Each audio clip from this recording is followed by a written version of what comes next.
Durham last month. Yes, and that was a steadily run race where most of the others in the field pulled their chance away, so I thought that perhaps flattered him a little bit, and his run in the Fred Winter suggests the mark that he's got leaves him just sort of averagely handicapped. And I think we're going to see one more in the parade ring. This is Night Destroyer, who was an early faller at the festival last time. He was, again in the Fred Winter. He was impressive when he won at Uttoxeter early in the season, galloping his rivals into the ground, but he's had jumping issues on all three starts subsequently.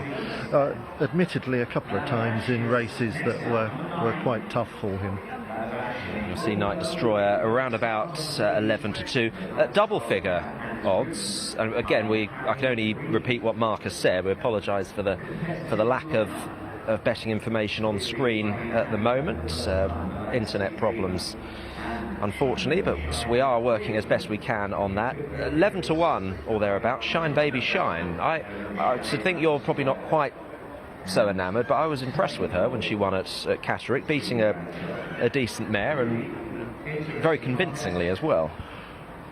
Yeah, and that was a big improvement on what she'd done previously over hurdles, but she was fourth favourite in that race of four that had a chance, and the fact that she was able to beat the other three I think is encouraging for her prospects, but she was inferior to most of these on the flat, and quite significantly so, and the runner-up Kolochi was beaten out of sight in the mare's finale at Newbury yesterday. See how we've improvised there at HQ. Yes, yeah, a good advert for Jim as well. I'm sure he's grateful. We didn't see in the parade ring the Dan Skelton runner Comrade 20-1 shot. I would have expected a little bit better at Taunton 7 weeks ago.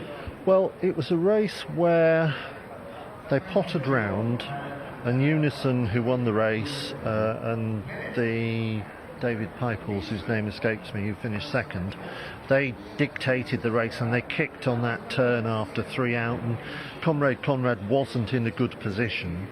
But when he won at Ludlow the time before, it was a race that really was run to suit him, and the fact that they've gone for the cheek pieces is a little bit of a concern, because they didn't have much effect when he tried them once when trained by Roger Charlton on the flat. Now he's a nice looking horse, and he's got a fairly useful level of ability.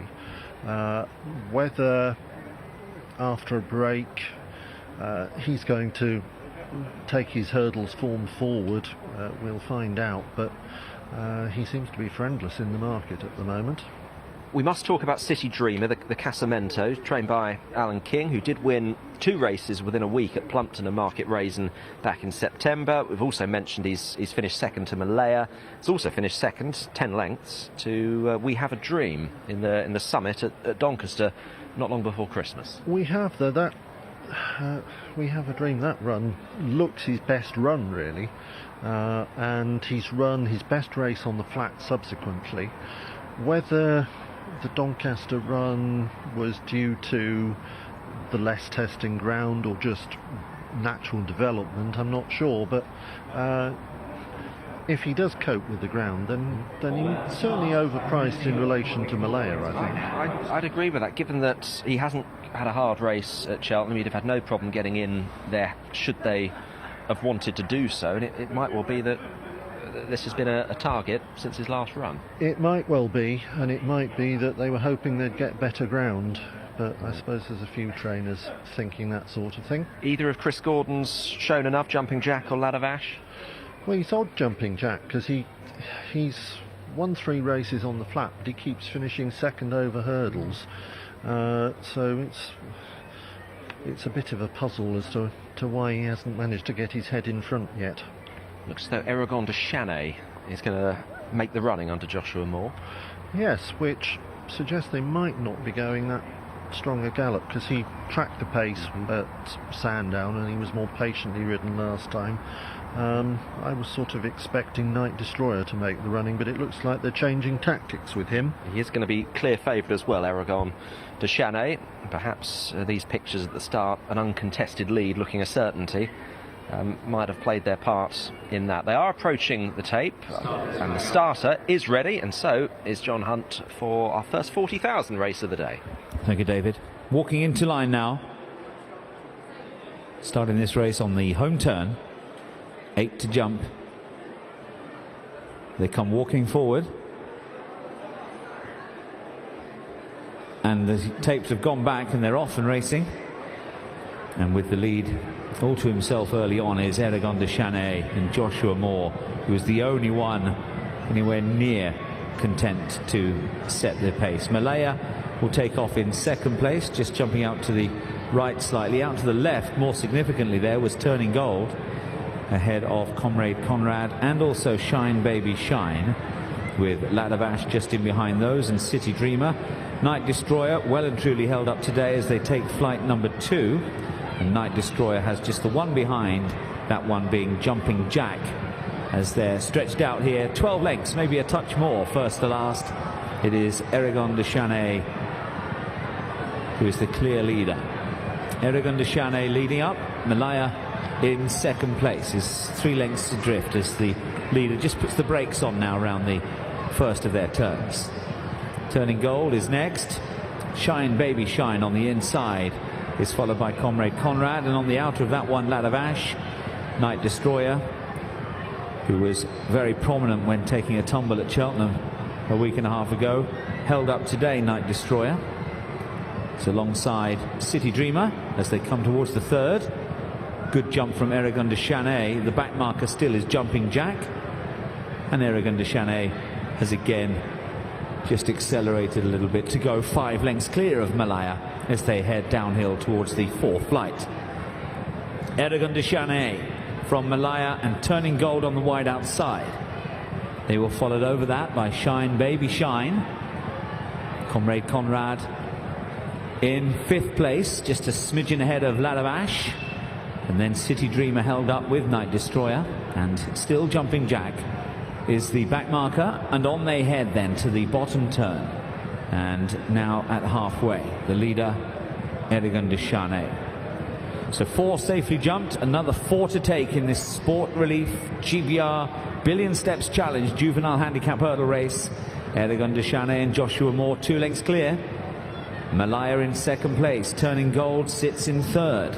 Shine Baby Shine on the inside 4th, just ahead of Comrade Conrad and Lad of Ash. Night Destroyer and City Dreamer, they're next, and still 3 lengths adrift of them, Jumping Jack, as they race on now towards the 4th last. And at a sort of stop-start sort of gallop, Aragon de Chanay quickens into 4 out and landed with a 4 to 5 length lead again from Malaya in second.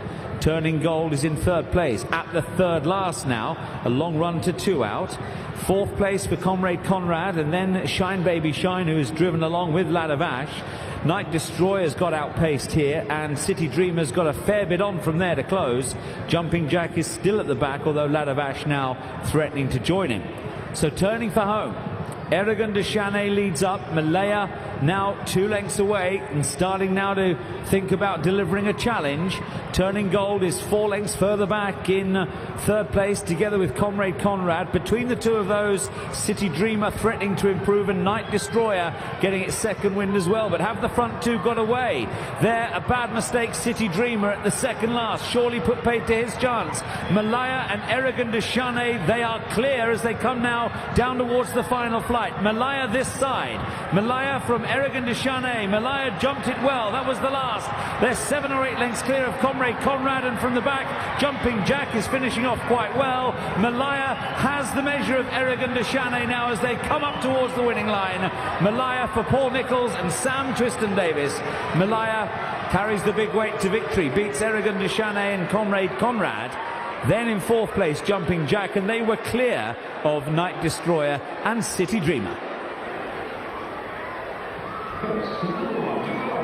9 runners took part in this Sport Relief GBR Billion Steps Challenge Juvenile Handicap Hurdle, a valuable prize, but in reality only 2 counted from fairly early on. David Cleary with Malaya, who's using Aragon de Chanay as his lead horse all the way round, pounced in between the last 2 and has gone on to win with a bit of authority, with Aragon de Chanay holding on for second from the fast finishing pair of Comrade Conrad and Jumping Jack. Not what it might have been, that race. Well, that was all very unsatisfactory for a 40 grand race. I don't know whether we can see the stars again, but certainly the runner-up got a flyer at that stage. And Josh Moore, I thought he judged it really well, the pace on Aragon de Chanay, but they couldn't have made it any easier for him to do that. No, exactly. He was the only one who wanted to go forward. I'm sure all the others would come in and say that they needed to have a lead. Well, they got a lead. Here we are, here's the start again, and Josh Moore's the one who wants to go forward. Night Destroyer, who'd made the running in the past, is held up. Malaya is close behind, and the rest are all biding their time and never get competitive at any stage. No, you can see the eventual 4th, Jumping Jack, jumps the first flight in last spot. City Dreamer was just threatening to stay on to press for a place when making an ugly mess of the second last. This is when Josh just started to try and turn the screw a bit. He saw a good stride at either 3 out or 4 out, and I thought at that stage he might slip them, but Sam Twiston-Davies never looking overly concerned on Malaya. No, I think she was just a better handicapped filly. He went up quite a bit for winning that race at Sandown, which fell apart, whereas she was just on a better mark, really, having to give him just £5. She's got the pace to go after him from there on. Confident ride, as you've said, and the others, having sat out of their ground, are now having to work to try and close. Comrade Conrad, I thought shaped quite well. Jumping still a bit mixed, but he does stick to his task, so the cheek pieces have had an effect to some degree. That the fact that Jumping Jack has come from right at the back of the field to finish where he has perhaps doesn't say an awful lot for some of the others. I would imagine that Malaya, she'll probably be suited by better ground. She seemed to resent the really arduous conditions at Aintree in the autumn, paying a compliment here to Radishan, who of course beat her in the Adonis at Kempton last month. You know, carrying 11-12 to victory here was giving £5 to the second. Yeah, and once again we see Paul Nicholls targeting this meeting with a horse that could have run in the Fred Winter but chose to come here, partly in the expectation of less testing ground, but as you say, ran well in the Adonis on good ground, and with the option of running in fillies races and mares races next season. There will be a programme of races that she can run in. I think she can pay her way next season. I mean, often we overrate the juveniles, don't we? Certainly the top ones going into the championship races the following year. But for a filly like Malaya, you can imagine Paul Nicholls being well able to place her to advantage throughout next season. I would think so, and they might have the option of fences as well. But 5-year-olds do tend to be, or 4-year-olds in the autumn do tend to be off harsh marks.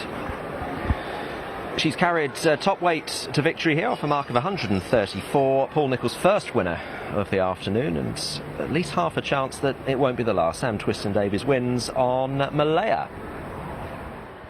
I think I saw a little man with white hair giving congratulations. Over there he is, the winning agent, making sure he gets in the shot.